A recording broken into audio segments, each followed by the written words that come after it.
Supreme কোর্টের পরামর্শ, corona ভ্যাকসিনের কারণে মৃত্যু হলে পরিবারকে সাহায্য করুক কেন্দ্র। কোভিড ভ্যাকসিন নেওয়ার ফলে যাদের মৃত্যু হয়েছে তাদের পরিবারকে আর্থিক বা অন্য কোনোভাবে সাহায্য দেওয়ার পরামর্শ দিল দেশের শীর্ষ আদালত।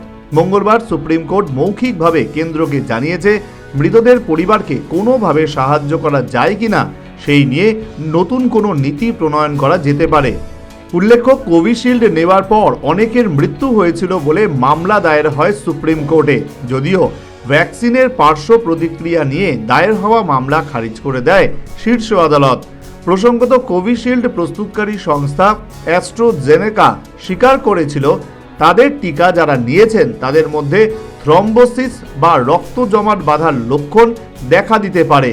অসম মেডিকেল কলেজের তরফেও জানানো হয়, কোভিশিল্ড প্রাপকদের ৫৫%ই পার্শ্ব প্রতিক্রিয়ার শিকার হয়েছেন। জ্বর, মাথা যন্ত্রণার মতো রোগে ভুগেছেন। প্রথম ডোজ নেওয়ার এক সপ্তাহের মধ্যেই এই ধরনের সাইড এফেক্ট দেখা দিয়েছে টিকা গ্রহীতাদের মধ্যে। যদিও কেন্দ্রীয় স্বাস্থ্যমন্ত্রী জেপি নাড্ডা আইসিএমআর রিপোর্ট পেশ করে বলেছিলেন, করোনা ভ্যাকসিনের পার্শ্ব প্রতিক্রিয়ায় মোটেও মৃত্যু হয়নি, বরং ভ্যাকসিনের জেরে করোনার ঝুঁকি কমেছে।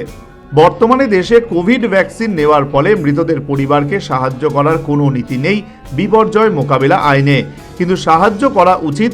ভ্যাকসিনের পার্শ্ব প্রতিক্রিয়ায় মৃত্যু মামলা খারিজ হয়ে যাওয়ার পর সাহায্যের দাবি জানিয়ে আরও একটি মামলা দায়ের হয় শীর্ষ আদালতে। বিচারপতি বিক্রম নাথ এবং সন্দীপ মেহতার এজলাসে শুনানি শুরু হয়। সেখানেই দুই বিচারপতির বেঞ্চ মৌখিকভাবে কেন্দ্রকে পরামর্শ দেয়, ভ্যাকসিন নেওয়ার ফলে মৃতদের পরিবারকে সাহায্য করার নীতি তৈরি করা যায় কিনা সেটা ভেবে দেখা দরকার। National bureau report, news vanguard.